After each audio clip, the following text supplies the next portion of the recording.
I think one of the things that has been missing from Long Beach is this interaction that we're about to have. Well, welcome everyone. This is Grassroots Voices Long Beach, and we are joined by several great activists from Long Beach. Their activism ranges from climate to special education to youth, LGBTQ. So there's a whole range of voices and ideas that we're going to be discussing today. I know each of these people personally, and I think every single one of them is extremely smart, extremely compassionate, and extremely caring. And at the end of the day, whatever happens through this conversation, we should all keep in mind that each of these individuals cares deeply about their community, regardless of their views. So I'm excited to have this conversation. We're going to be talking about the presidential race now that Biden is the presumptive nominee for the Democratic Party. That has certainly divided people on the Democratic side, or I would rather call it the left, because not everybody on the left is a Democrat. Like that. Leave the cat. You gotta put yours behind you on the chair like I did. Cats do better on social media, so we might want to keep the cat. It does play well, doesn't it? Yeah. I'll get the views. So, you know, we have a range of close to never Biden and vote blue no matter who. And oftentimes these two crowds, especially online, Twitter, Facebook, etc., there is just absolutely no conversation happening. It's just a yelling match, accusing people of being this or being that. And so I want to have a conversation where we explore the ideas here. I am joined by Chrystina Schwartz, and she will be helping me moderate this conversation. Chrystina. Hi. You know, for the audience sake, a little bit about your little background. If you had 15, 30 seconds to tell somebody what your activism, your political activism in Long Beach looked like, where you are in the scene, what do you do? So Sarah, let's start with you. Who are you and what have you done? Yeah, I'm Sarah Bedy. I'm on the board of a local Democratic club that focuses on women's issues and women's opportunities. I've gotten to volunteer on numerous campaigns, including Eduardo's, but also to elect our county supervisor and both state senators that represent Long Beach. And professionally, I have run entrepreneurship training programs in 6 state prisons, and now I'm an advocate for youth. So my work definitely impacts my activism views. All right, thank you. Let's still go with Nubia. You're next. I'm Nubia, Flores, Cedeño, and I guess I'd describe myself as a parent activist that advocates for families like mine that have children with disabilities. I am a community organizer, and I work to teach parents and help and support parents to become advocates for their children and how to advocate for them for equal opportunities in education and representation. I am also really active in the community with different community groups that focus on equal rights and representation for women. So yeah, that's me. Thank you. Eduardo, you're next. Hi everyone, I'm Eduardo, Lara. I have been an activist probably for the last 20 years. Like for many folks, started in college. Along the way, picked up a bunch of skill sets and now teach a course at Cal State Long Beach where I have a full-time job as a professor. I teach social order, social change, which I teach about social movements with an emphasis on Black Lives Matter, women's rights movements and immigrant rights movements. Amongst others, I also have taught about Occupy Wall Street. So that's my bread and butter. I think as the dialogue continues, we will share. And I think what I will share, because I might add some perspective, full disclosure here, I was an Obama organizing fellow in 2008. And I think that experience will allow me a particular kind of lens as how am I seeing this shape up with Biden now being the presumptive nominee. Okay, cool, thank you. Ben, how about you? Hi guys, I'm Ben Hauck. I started as a climate activist about 6-7 years ago. that kind of expanded into the political realm. Also got very deeply involved in divestment with Divest LA campaign, which then moved into public banking. Worked with I was basically a lead organizer with Public Bank LA, the California Public Banking Alliance. We worked on Measure B in Los Angeles, and then AB 857, the Public Banking Act here in California. So got deeply involved in that, and then also a volunteer with the Bernie Sanders campaign in 2016, and then a super volunteer in 2020. So pretty deeply involved in the campaign from a volunteer standpoint. Sounds like you know a lot about banking, I think. More than I ever wanted to, yeah. Oh, wow. I was like, wow, okay. All right. I know who to go for my taxes, I think. Okay, so let's start with the first question. You good, Cesar? You want to start off? Yeah, let's do it. Cool. So Ben, I have seen you knock on so many doors for Bernie. You literally poured your heart and soul into the Bernie 2020 campaign. I can safely say that nobody in Long Beach put more work into the campaign than you. What was that experience like, and how did it feel when he suspended his campaign? Mix of emotions. Getting involved deeply at the campaign. Back in 2016, I was involved, but a little bit lighter. A little bit of phone banking, couple of donations, couple of events here and there. But 2020, I decided to go all in as a volunteer. So I became a Bernie Victory Captain. Knocked on over 1,000 doors, put on a dozen or more events, spoke at Barnstorm, so really got deeply involved in the campaign. Long Beach, I think, did a really outstanding job with the Bernie campaign. We had a bunch of incredible volunteers. I'm not sure that I did the most work in Long Beach. I think there's some others who did a lot more than I did, but I was probably up there on the leaderboard. So definitely invested a lot of my energy, a lot of my time, and really a lot of my heart into the campaign. Was extremely proud of what we did here in California, not only winning California, but winning most of the congressional districts across the state. We won big here in CD 47. So thank you to all the amazing volunteers who helped us to get there. But with that said, Super Tuesday was kind of the start of the decline of the Sanders campaign. It was pretty heartbreaking when he decided to suspend. I think we could start to see the writing on the wall. Obviously, Biden had taken a pretty significant lead in delegates. The polling was shifting very much in his favor. So I don't know that it was surprising that he would suspend the campaign, but it did seem like it came a little bit earlier than many people expected. He was still fairly competitive in a number of states. There was volunteers, tens of thousands of volunteers across the entire country who had put in, hundreds or thousands of hours in their time on this campaign. And it would have been really great to see them have an opportunity to vote to continue through the campaign. So while I do understand there were likely some reasons that we may or may not ever know about as to why he decided to end his campaign or suspend his campaign so early, it was pretty heartbreaking, and I think some of us are still trying to recover from it. Just a transition from that. On April 13th, Senator Sanders did endorse Joe Biden. He obviously asked his supporters to also endorse Joe Biden for Democratic nominee. If you were face to face with Bernie Sanders, Senator Sanders, what would be your answer to that? Would you endorse Joe Biden? What would you tell Bernie Sanders? Well, I've been labeled as a never Biden person, but I don't know that it's necessarily an accurate label. Though I have used the hashtag a few times, so I don't blame people.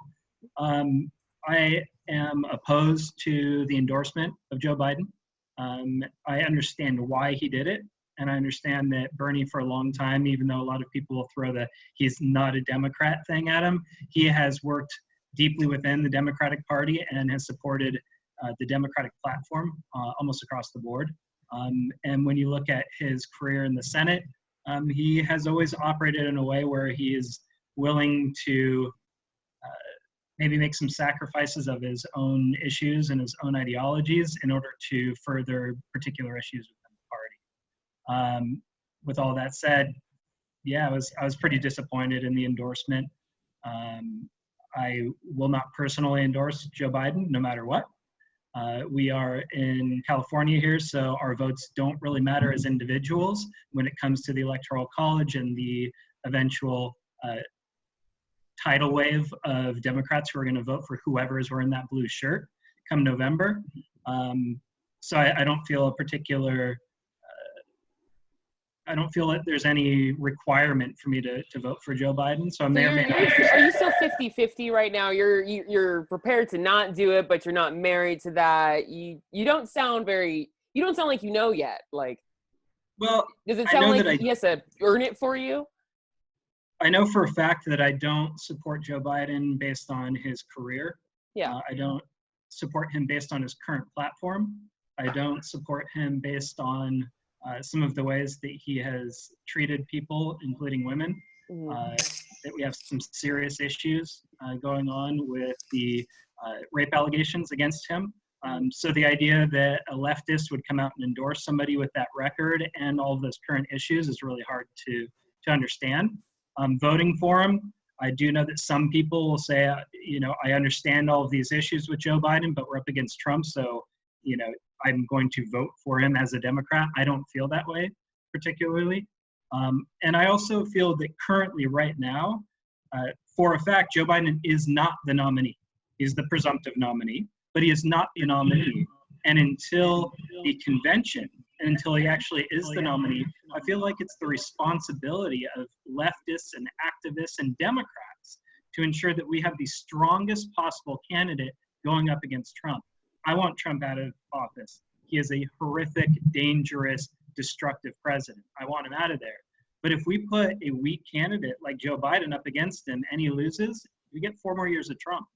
I'm not willing to support a candidate that I think is weak, that I think has fundamental flaws that we saw play out in 2016 with Hillary Clinton, and maybe even worse flaws than Hillary Clinton had. I mean, you look at all of these polls that are coming out, like a poll just came out in Massachusetts that was showing the enthusiasm between Trump and Biden.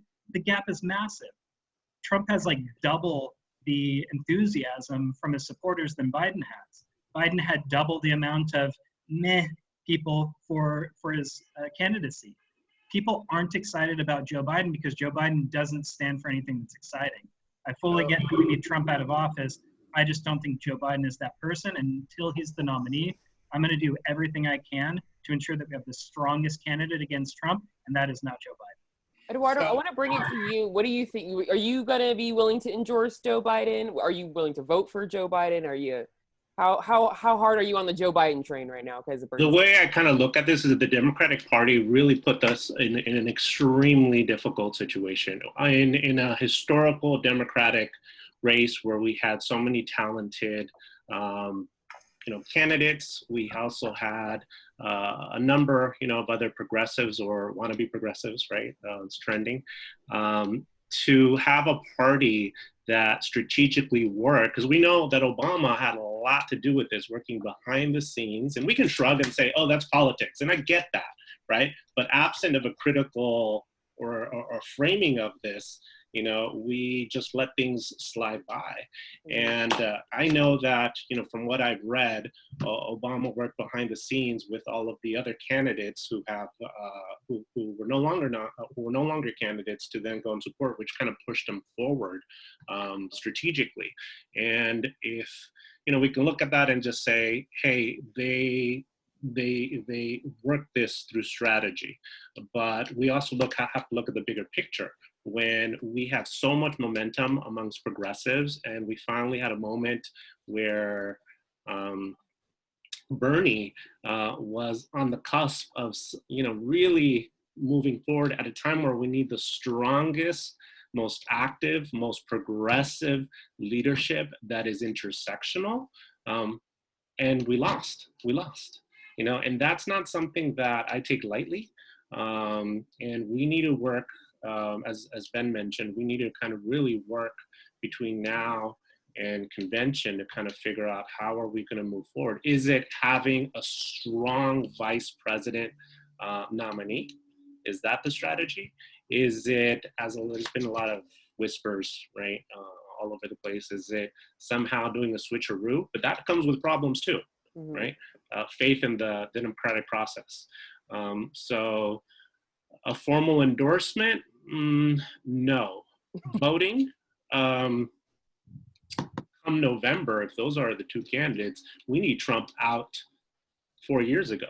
I mean, this country, as we've all been witnessing, is being torn apart in more ways than one. And we cannot afford one more day of Trump, much less 4 more years of Trump.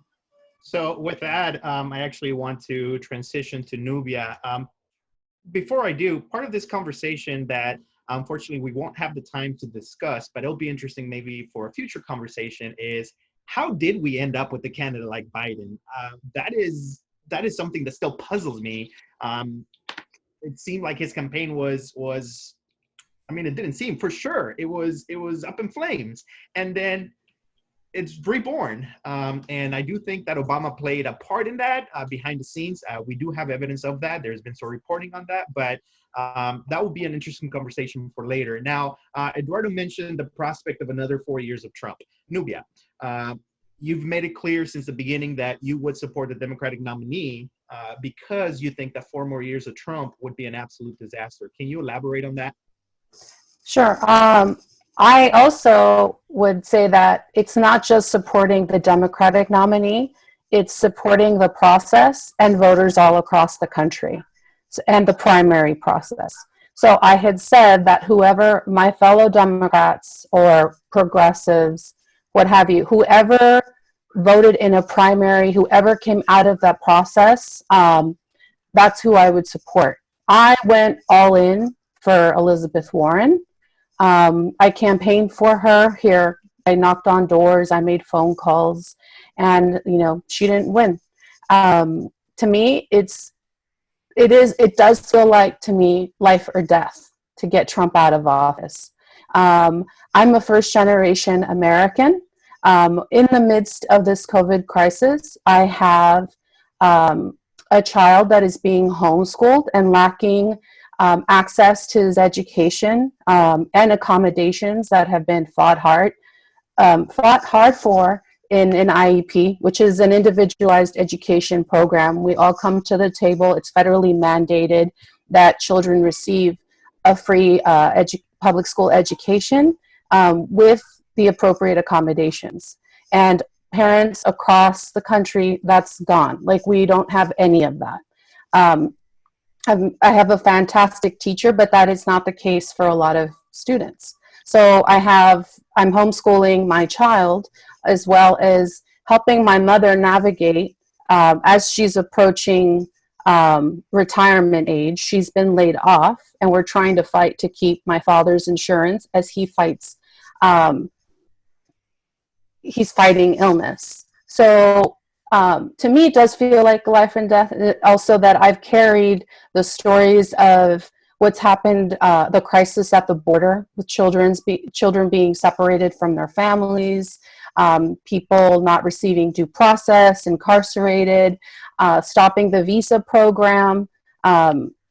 It's a lot. I don't have the luxury of sitting this out or not even contemplating. So contemplating like the idea that I wouldn't take process in voting out Trump in November. So I'm enthusiastic about supporting whoever the voters across America decided to make the nominee. Thank you, Nubia. Chrystina, you want to ask Sarah a question? Yes. Sarah, you wanted to see a woman win the Democratic nomination this year. Now that Biden is the nominee, how important is it that he makes good on his promise to pick a woman nominee like he said he would? And who do you think is his, winning running mate that will have his best ticket? Well, I think as usual, there are tons of qualified women for that role who unfortunately are often not considered, for these opportunities. And so it's absolutely essential that he makes good on that promise. The U.S. is behind so many other countries in seeing women in these positions. India, Pakistan, the UK, Israel, all these countries have had women heads of state, but somehow in the U.S. we haven't gotten there. And we know that Biden, the presumptive nominee, he is 77 years old. If he wins that seat, the life expectancy of a white American male is 78.9 years. So selecting his vice president is critical, as it always is. I think there are a lot of women who could fill that role. I think our Senator, Kamala Harris, would be a great running mate. I think Stacey Abrams would be great. I think Elizabeth Warren has proven she's very popular. She's very popular with me in Nubia, but also tens of millions of other people. And I think even I'm from Michigan. My home state's governor, Gretchen Whitmer, I think might be a good pick geographically and politically. So there are always lots of talented women out there. It's just a matter of providing an opportunity. Okay, cool. Thank you. Eduardo, so to move the conversation forward, and I think ultimately this is the biggest question that will determine the 2020 presidential election. It seems like since at least the year 2000, post Bill Clinton presidency, the left has been divided into the camp that will vote for the Democratic nominee no matter what. And then you also have on the left the people who will vote for the Democratic nominee or the Green candidate, or just leave that part of the ballot blank. Do you see the Joe Biden campaign uniting these factions of the left? Do you see that playing out at all? Strategically, they need to. They need to. You need to bring in more voters into the fold. Will they? I think it was very telling as soon as we knew that he was going to be the eventual presumptive nominee. There was a meme floating around that resonated with me. The meme said, "Girl, I guess, Joe Biden," right? Which really indicates, is more reflective of his kind of lackluster standing with solid progressives. And when you fail to excite a progressive base, regardless of what your thoughts might be, if you're not going to excite that base, if they're not going to come for you, you risk not winning. And then contrary to popular belief, especially in this political moment, conventional wisdom says that you need to court the middle. That narrative is decades old. But I want to flip that around and say there's a lot of people who haven't come out to vote because the politics doesn't speak to their experiences. There's a reason, I think, Latinas, Latinos, Latinx community came out in droves to support what many in our community refer to as Theo Bernie, right?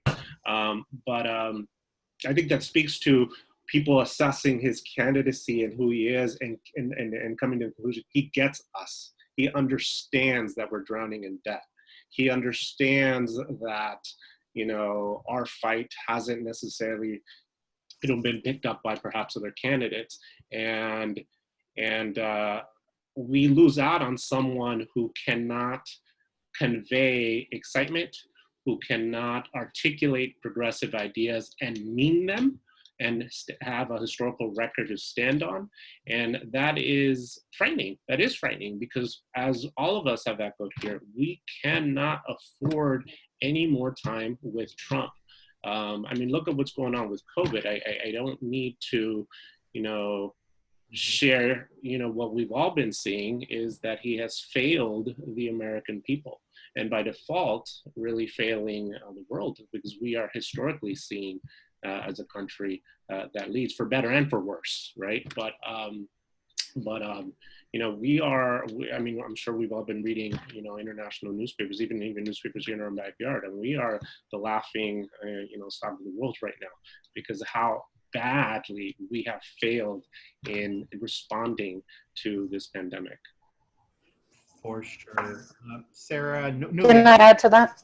Yes. I just, I'd also, I come from a family of Democrats. My father, after 20 some years in this country, when Governor Pete Wilson, raised Proposition 187 and all that, that's when my parents decided to become voters, become American citizens. And we they registered as Democrats, as did we. And I just kind of feel firsthand my experience with Democrats is like, that's kind of our jam. Like, we never are going to ever agree on a Democrat, which is the beauty of our party. We do not fall in line like the GOP. You know, it's like how, you know, they had 16 nominees on their side as well.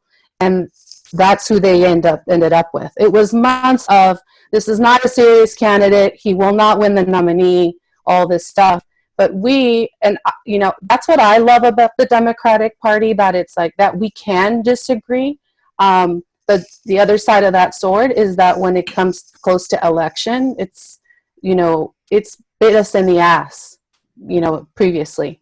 I have spent, you know, the first president I ever voted for in an election was Bill Clinton for second term. And I remember when he was going through all that, we not only disagree amongst each other as Democrats, but we also like hold our candidates accountable for what they do. So all of that he went through, it's like there was very, very little defense, and it seemed like I was in college at that point, and every single thing was like, I don't ever remember any Democrat defending his actions and coming forth as the GOP have done for Trump. So in some ways, I think that it's the beauty of the Democratic Party as a Democrat that I love, that we can disagree and hold our leaders responsible, but it's also kind of the downside of that. Thank you, Nubia. Ben or Sarah, okay, you have your hand up. Go ahead. Yeah, I wanted to be a little bit more critical of the way the primary process has gone, because I thought it was a major mistake for those negotiations to take place behind the scenes, to have candidates drop out and endorse Joe Biden before Super Tuesday. I really think candidates, especially some of the leading ones, should have stood in through Super Tuesday, and we should have continued the vetting and conversation process a little longer. I thought that was premature.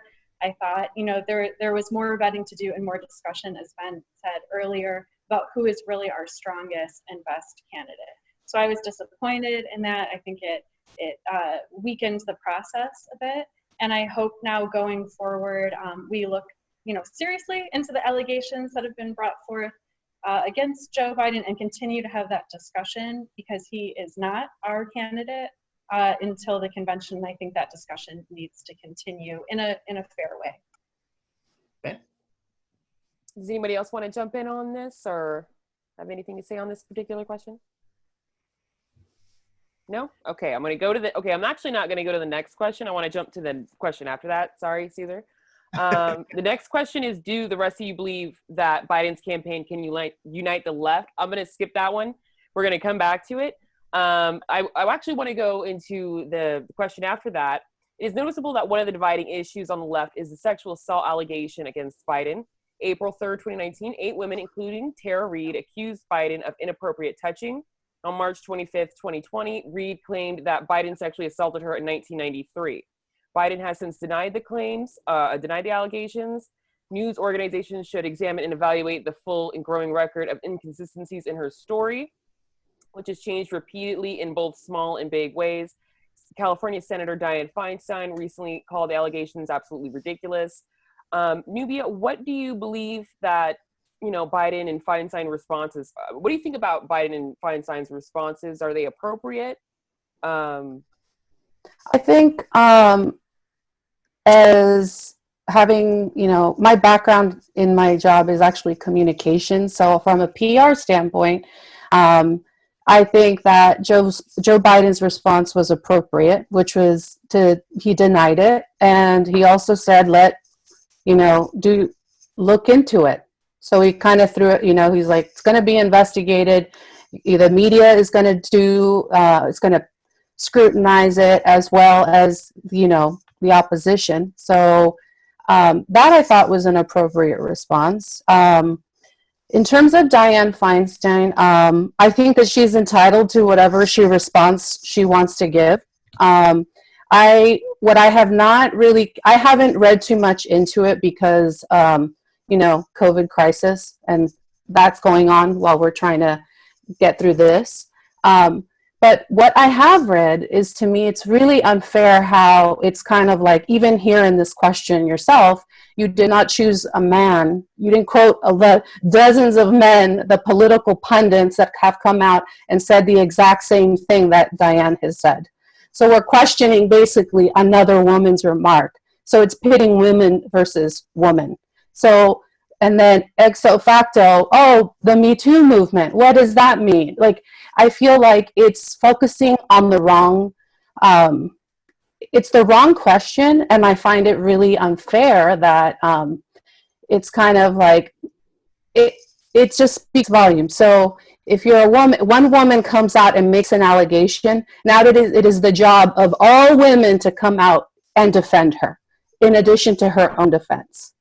So I just think that everything that's come up around that and tying it to the Me movement, it's just like, it speaks volumes of the way that we treat people that make, that want to call out harassment, sexual assault, all of that, that want to come out and, you know, voice concern, or, you know, victims of, you know, out of sexual harassment. Sorry, I'm kind of losing my train. But anyways, I just kind of, I feel like his response was appropriate, and I really feel like it's not up to me to judge Dianne Feinstein's opinion of her. I think that she has every right to come out. She needs to be heard, and let the process roll out and see what happens. Right, two things.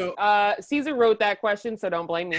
But I did want to follow up with that question. And speaking of Me Too, what do you think about Tara Reade's allegations? Do you think that they're credible? Do you think that she's telling the truth?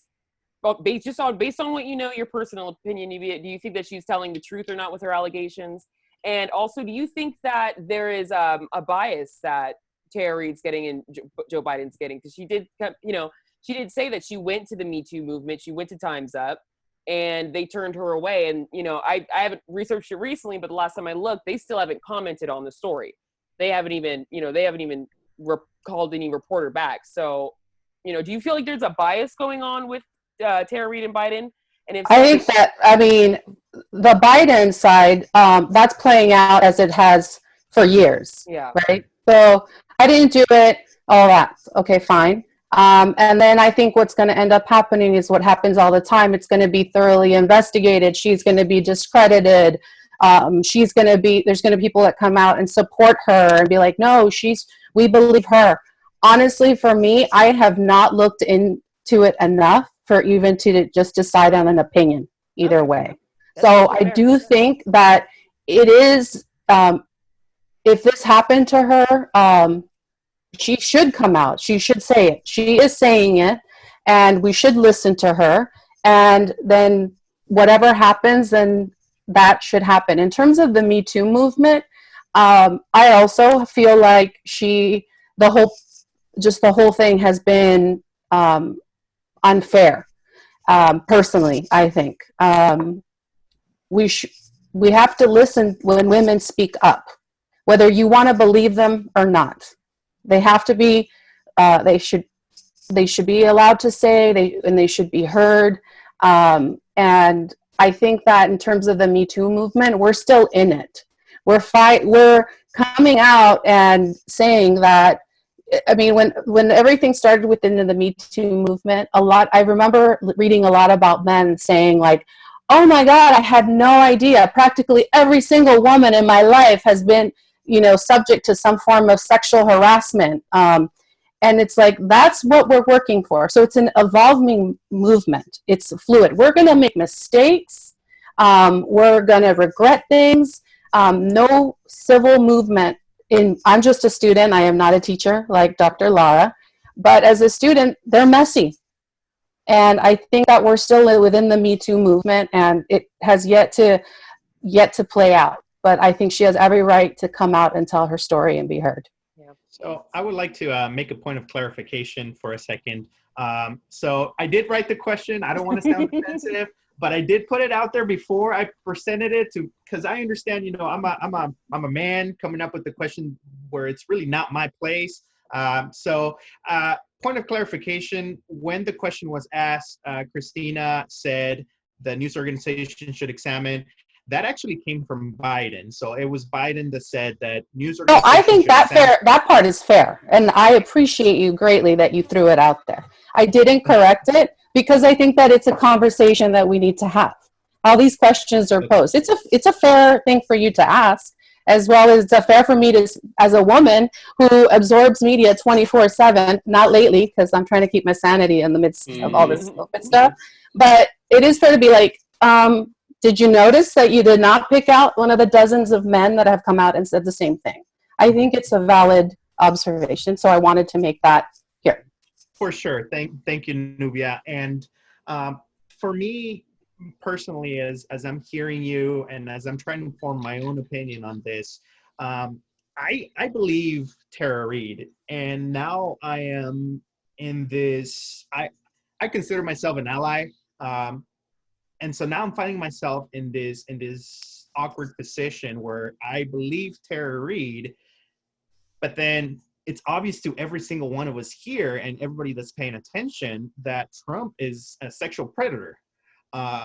And so my question for Sarah, and I'm not sure if there is a straight answer for this, is there a way to believe Tara Reade and still vote for Biden?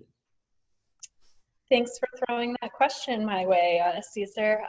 So what I would say is we need to continue this conversation about who the best Democratic candidate is, and that includes very thorough vetting of this situation. I would say in November, there will be two candidates who matter on the ballot. There will be the Democratic Party candidate and there will be President Trump, we assume, unless, something corona related, et cetera, happens. But there will be those two candidates on the ballot, and we're all going to have to make a decision about who's the better choice. If those two candidates are Joe Biden and President Trump, as you said, President Trump has said of himself that he is a sexual predator. There are these allegations against Joe Biden that need to be taken seriously.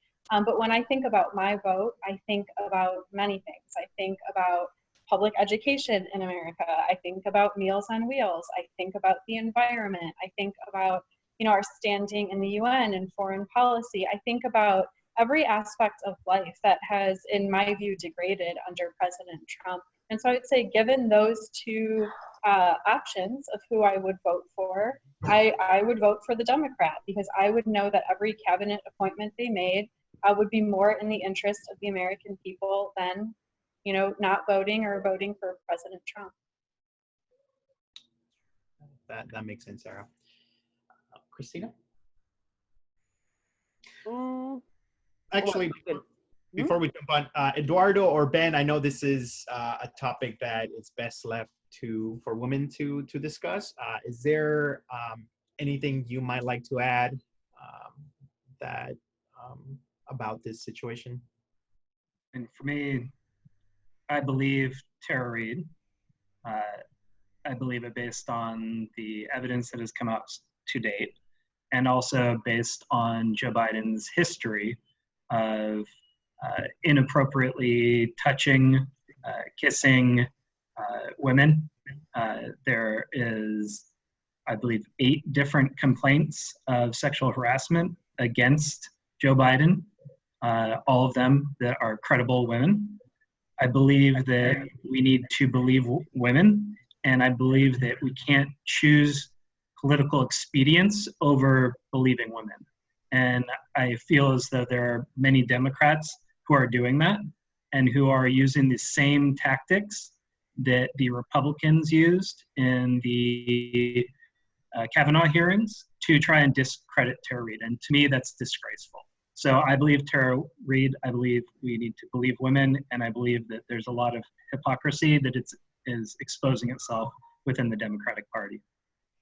Yeah, Ben, and just to be clear, the hypocrisy is not in this discussion that we're having right now, because it seems like we're very supportive of women and Tara Reade. But you're absolutely right. When we look at what people are saying online and what a lot of the political leaders are saying, it does remind me of what Dr. Ford went through. And I think, obviously as Nubia stated earlier, this is what happens when powerful white men abuse their power. It's almost as if it's not almost as if, it's surely the victim is treated worse than the aggressor when it comes to these issues. Eduardo, do you have anything to add? Yeah, for me, I mean, I always put it in context as well. You have not just Tara Reade, you have a history here of other allegations, and we've seen it for our own selves, in terms of these uncomfortable kisses, to say the least, and touching, and it's in plain view, right? And so I really appreciate how Sarah and Nubia kind of drew the nuances of this stuff, in the sense that at the end of the day, when we have so much at risk, for me, the Democratic Party putting forth such a flawed candidate is the ultimate insult to injury. And I'll just talk for myself and not putting anyone else in my line of thinking, but it pains me to go into the ballot box and having these two, I know that's how the process works, these are my choices, but in order to, have our country escape another 4 years of this, I think it's a very tough, awkward, difficult decision, but I know what I want, what I need to do. I don't like it. It's uncomfortable, but it really speaks to how we've continued to allow sexism to just march forward. We need to continue to push harshly on talking about rape culture in our society. We need to also move, should Joe Biden win, right? We need to make sure that during his administration that we continue to have policies that detangle ourselves from this toxic, sexist culture that we have. Okay. I want to ask everyone, so we have 10 minutes. Cesar, do we have 10 minutes left? Did hour go by that fast? Yeah. So quick. Okay. I want to go back to that last question. I think that's a good transition. Since we only have 10 minutes left, I'll try and keep everyone's answers kind of short. Do the rest of you believe that Biden's campaign can unite the left? Now, I want to change that question a little bit. What are 3 things that you think Biden needs to do or can do or should do to unite the left? What are 3 things off the top of your head that need to happen? Ben, you go first. Sorry, I forgot. We're not in a room, I forgot.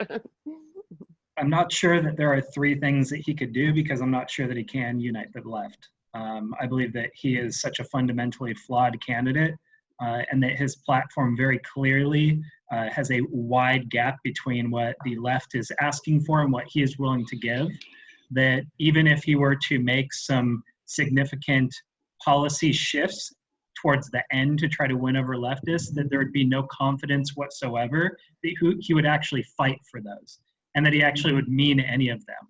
He has been clear that he is against Medicare for all. He has been fighting actively against Medicare for all for a long time.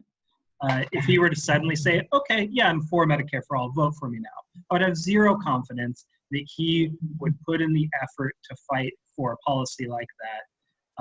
We know how difficult it's going to be to get a policy like Medicare for all through the Congress, especially if we have a split Congress. The only way that's going to get through is going to be immense amounts of pressure from the grassroots, from the people standing up and demanding it. And we're going to need a president who's going to be using that bully pulpit to get it through and to push it through. And I have zero confidence that Joe Biden is the man who would do that for us. Same thing with the Green New Deal. Same thing with a number of other issues that are critically important, not only to the left, but to humanity. I don't believe that Joe Biden is ever going to be fighting for those things in a manner in which would be able to unite the left. With all of that said, if he ends up being the nominee, his best chance of winning over some of the left, if not uniting all of it, is going to be taking stronger stances on issues that leftists are fighting for. His VP nominee is obviously going to have some sort of an influence on it. I don't know exactly who that person should be. I know some people who it shouldn't be. So quick answer, I don't think he can unite the left, but I do think he can win over some of the left if he does take on some progressive policies and commits to a progressive VP and to a progressive administration. Hey, Ben, I have a follow-up question for you. So you are in my eyes, you are a climate activist, and I think you probably identify as that as well. I think something that perhaps the vote blue, no matter who crowd miss, I don't know if that's proper characterization, but in my mind, it seems like what they miss is what the climate activists are saying is absolutely necessary in the next 4 years. Can you briefly tell us a little bit about how some people view the Biden presidency as not being able to react properly to the sense of urgency that we have with the climate crisis? Yeah, and it's a really critical point. Joe Biden, of course, has a better climate policy than Donald Trump. There's no question about it. Donald Trump has been absolutely horrific on the climate. The question, though, is how fast do we need to move in order to solve the climate crisis, or at least to minimize the catastrophic damage that is coming from the climate crisis, to slow that down as much as possible and to get ourselves onto recovery as quickly as possible? And the answer is extremely fast. We need to be taking bold, urgent action across multiple systems, across our energy system, across transportation, agriculture, everything. And we need to have the political will to actually make it happen, which is going to really require making sure that these policies are people forward, that they're planet forward, that they are based on justice for frontline communities, that they are based on justice for people in general, that we're talking about housing, that we're talking about education, that we're talking about all of these issues that are really interconnected together. And if you look at Joe Biden's policy positions on almost everything that we need to do, they fall far, far, far short of where we need to be. What Joe Biden and a lot of these neoliberal Democrats do is intentional incrementalism. Look, if we have a big, bold, long-term goal, there will be incremental steps along the path towards that goal. But if your entire purpose is incremental change, small changes, then we are going to fail. Joe Biden's climate policy, as well as most of his other policies, are intentionally incremental in nature, and they will never move the needle fast enough to be able to solve the crisis. So while maybe 4 years of Joe Biden is better for the climate than 4 years of Donald Trump, neither one is bold enough or urgent enough to solve the crisis, and that is a huge, huge problem. Thank you. I wanted to let everybody else answer that question. Sarah, I'll go with you next. Thank you, Ben. Sarah, I'll go with you next. What are 3 things that you think Biden should or could, do to, you really unite the left to win the election? Yeah, I think his VP choice is going to be critical because it kind of shows who he's reaching out to, which constituencies are important to him, and kind of the image of his VP will say a lot about the direction of his campaign. I also think his economic plan is incredibly important. Economics was already a major feature in the presidential election, and now we have a global crisis. We have a medical crisis and we have a massive economic crisis.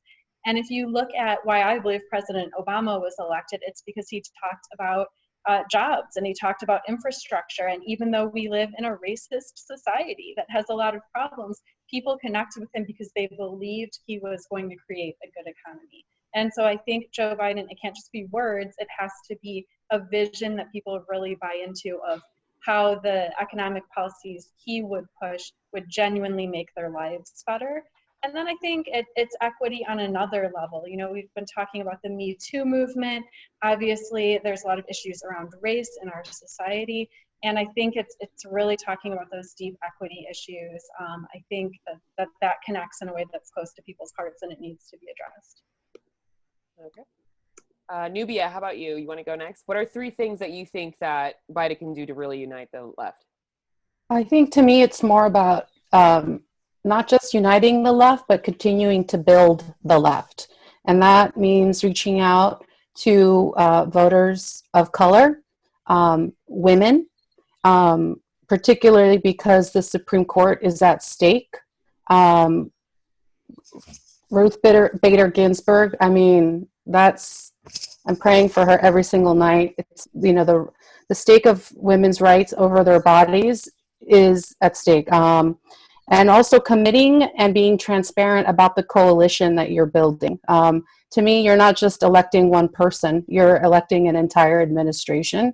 And I'm hoping that with everything that we have just even like what we're going through right now, COVID, the COVID crisis, we need systemic change. And we need systemic change within our institutions.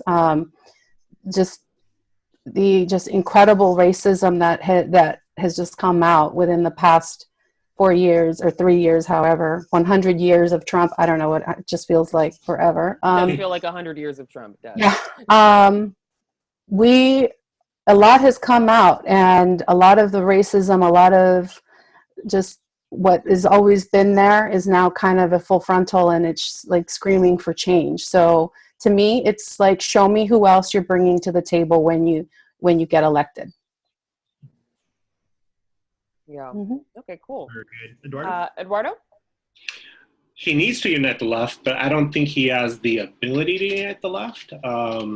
If I were to recommend 3 things, I would say he needs very influential progressive surrogates that are willing to go out there and put their names behind him more boldly. What complicates the matter is in this age of the coronavirus pandemic, how do you do that? And we're all trying to navigate this issue politically, especially since we know the science says we need to maintain social distance. So that needs to be addressed and answered, but strong surrogates. I agree with many of my fellow participants today that the vice president nominee is going to be very telling. So we need to make sure that we continue to put pressure to ensure that a solid progressive hopefully is in that seat. And then the policies, as it continues to not only expand on them, but tweak them around. And he needs also to sound convincing so that people can trust that once he's elected, you know, he can move forward on that. And I know you only said 3, but I think if I can add just one more. Sis, go off. It's all good. Okay. You know, in this day of politics, he needs a story. He needs a story that he commands the narrative in this background of, you know, of the pandemic, so that he has media attention in a positive way. Stories work. You know, people go out, you know, for people that have strong, convincing narratives. And he hasn't delivered. So far for me, Joe Biden does not have the gravitas to really bring people into the fold. I hope that changes, right? But I'm just telling, I'm a truth teller, and I just don't see it. I don't see it. I haven't seen it so far. Okay. Thank you, Eduardo. Hey, so we are, our time is up, but I want to finish with just one last thought from each person. It could be about anything. Now, Eduardo, I'm going to ask you to talk about something that you say you wanted to mention. And I'll preface it with this. It seems to me that in the past 4 years, something that has been very evident with the Trump presidency is that it has emboldened or empowered the racist part of America that has always been there since our very foundation. And, you know, to the point where personally, when I see somebody wearing that red hat on the street, I don't feel safe. Personally. Triggering, absolutely. Cross the street, you know. And I really don't think I'm making this up, that it's almost as if when they see me, they adjust their cap and they look me in a certain way, because for a lot of Trump supporters, perhaps many of them, they can't tell the difference between an immigrant and an undocumented immigrant, because at the end of the day, there is absolutely no difference besides one piece of paper. And so it seems like we're all treated as inferior. Now, recently there was the murder of Ahmaud Arbery, and so I'm wondering if your last thoughts could be about that. Yeah, this is what I had emailed the group. I know that we had set out on a particular agenda for our conversation, and we all know now of the murder of Ahmaud Arbery. And let me start off by saying this. I've intentionally kept away from social media in the last, I would say even the last 2 months. There's just a lot of noise out there. I do kind of peruse things every now and then, but I haven't really posted, although I used to do that a lot, and I might return to that at some point. But right now, that's what's working for me in order to ground myself in the science of this pandemic. And in this last week, I learned about Ahmaud Arbery, and it's hard. I've intentionally have not seen the video. You know, I don't need to see the video. I do not need to see that video. In this day and age, to continue to fight these racial injustices over and over and over and over. Not that I need the evidence, I already knew this, right? But it just goes to show you that racism is so tied to the fabric of the history of this country, and Trump has allowed this to even, because it's always been there. I mean, Trump is reflective of the symptom, right? His rhetoric has allowed this to go even more overt and subtle, rather than the subtle. And I'm right now struggling to figure out how do we do this. So right now in this pandemic, you know, traditional tactics for organizing around this have to be adapted and changed. And so I know today was a run for Ahmaud Arbery in order to bring attention to this issue. But we need to continue to have this as part of a conversation, and clearly the president is not going to do a darn thing about this. You know, I kind of want to hear thoughts for others regarding how we're coping and dealing with this, and what we can do, you know, to also help and be part of Black Lives Matter, right? It's important because they've taken a lead on this issue. So yeah, I also kind of want to hear from other folks. Sarah, do you want to go next on your thoughts on this? Yeah, well, I happen to be from Michigan, and so I follow Michigan politics pretty closely as well. Of course, last week we saw armed protesters, you know, carrying Confederate flags into the State House, threatening a woman governor. You know, there are a lot of dynamics there. There were racial dynamics, there were gender dynamics. It was ugly, and that's my, you know, that's my home state. There are beautiful things and there are very ugly things.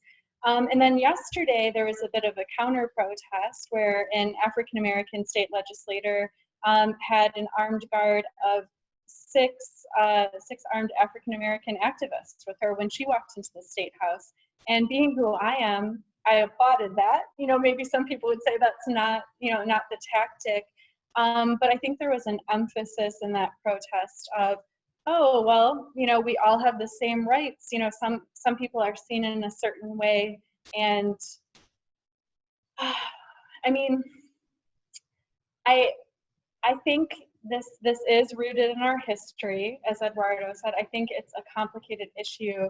And I think we all have to be activists in revising the narrative, calling out racist and bigoted behavior, and challenging norms, challenging what people get away with, you know, on a regular basis. And so I would say it kind of comes down to holding the line on progressive values in our community, standing up for those who are victimized, and then putting policies in place and standing for each other so that people do get equal opportunities and protection from those who would be bigoted.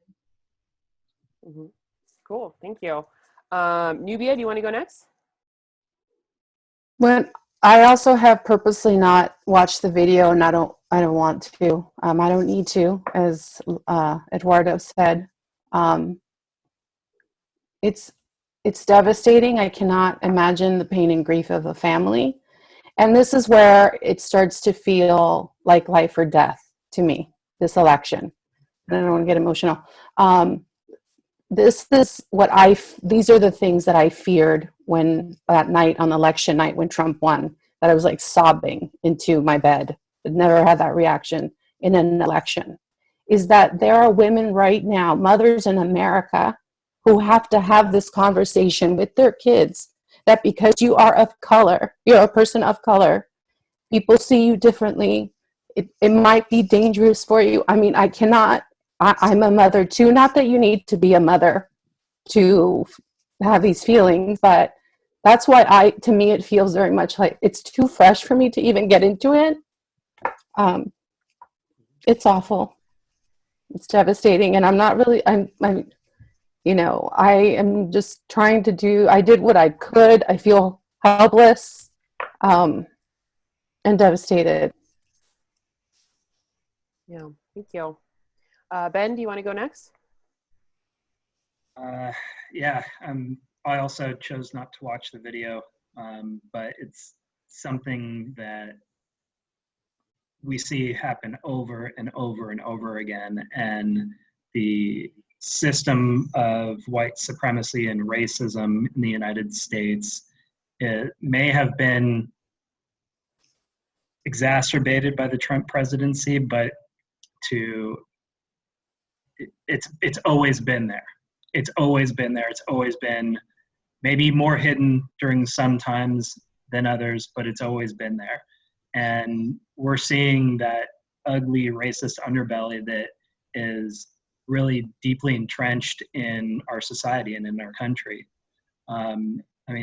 Tying back to what's going on with COVID right now, and just the fact that a disproportionate number of Black people are dying of COVID-19 relative to the population that has actually been exposed to it.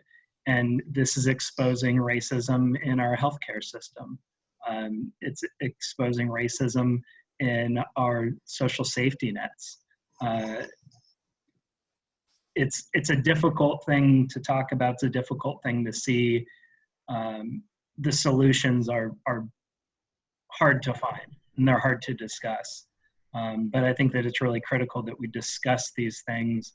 And I think it's critical that white people stand up and talk about these issues and don't be silent when things like this happen. The fact that the two men who murdered him would have most likely gotten away with this had it not been for that viral video is just one of the most disturbing things I can even imagine. What was it, 2 months ago that this happened? It's disgusting, and it's just hard to even fathom. So yeah. Okay, Cesar, you want to go? Yeah, so I've already expressed my views on this, but to wrap this up, and then Chrystina can finish up, I just want to thank each of you for being here today. I know these conversations are not easy, but they're absolutely necessary. These are conversations that I personally I'm not able to have with very many people, and so I am truly lucky to have friends like you, and I think we accomplished our goal of having a respectful and healthy conversation for other people to see. And so I hope that the people watching this understand that there are many ranges of views on the left, and we all truly and deeply care about our neighbors. And as we continue with the presidential election, that we continue to have these healthy conversations, and that we continue to build power together, because at the end of the day, the presidency does not define what is possible. It is up to us to come together and push the boundaries. And so I thank each and every one of you, and I'm very lucky to have you as my friends. Thank you. Thank you. Thanks for inviting us. Thank you. I'll say one last thought on Ahmad before I wrap up. Basically, you know, I hate to end on a sober note, so I'll try my best. But, you know, when it comes to, you know, these kinds of situations, I've seen them many times before. I got to be honest with you. I turn it off. I don't emotionally react anymore. There's a switch I had a long time ago. I flicked it off and I never flick it back on. When I watch every video, I've watched both the videos. I've watched the recent Sean Reade video. He live streamed him being chased by the police. You know, he was on the run and you can clearly hear the police shoot him down. And then you could hear the video was still playing on his phone. The Facebook Live was still playing and you could hear the police laughing and joking over his, you know, dead body. So, you know, I still didn't feel anything. That was just this morning. So I just turn these things off because I can't do that. I can't do that to my mental health. It's too exhausting for me. This is the way I work with it. And the only thing I can do is shut that off and turn the machine on. And that's just, you know, I just watch the evidence. I look at what happened. I take all the sides in and I just vigilantly keep up with that story in the news. I'll follow it. I'll follow the case on Court TV.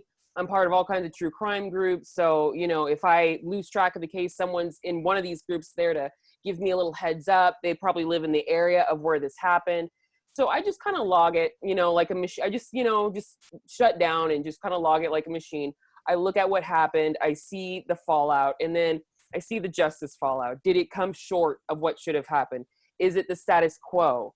Or are we regressing? Or is it surprising? Did somebody get a conviction and it's better than you thought? Or is it they got the book thrown at them? And then compare it to what happened last time something like this happened. And then I just kind of make a judgment and that's just how I move forward. So, but I feel for all, you know, thank you for your warm answers. As a Black woman, it means a lot. I've seen and experienced a lot. And, you know, I hate to say it, but these things aren't very surprising to me and I just don't feel anything anymore. And I think that's just for the best so I can keep doing what I want to do is talk about it and report on it. So, and I'm very glad that I got the opportunity to sit here with you guys and stuff like that. And so, but yeah, I'm really grateful for it. I hope we can do this again soon. There was a bunch of questions we didn't get to. Sorry about that, Cesar. But yeah, I hope we can do this again soon. I think this is great. So if you guys are interested, I would love to, you know, get us back together again and talk about the city elections and stuff like that. So that would be, you know, some super locale stuff. But yeah, thank you all for showing up. Thank you. Thank you. Thank you. Thank you, everybody.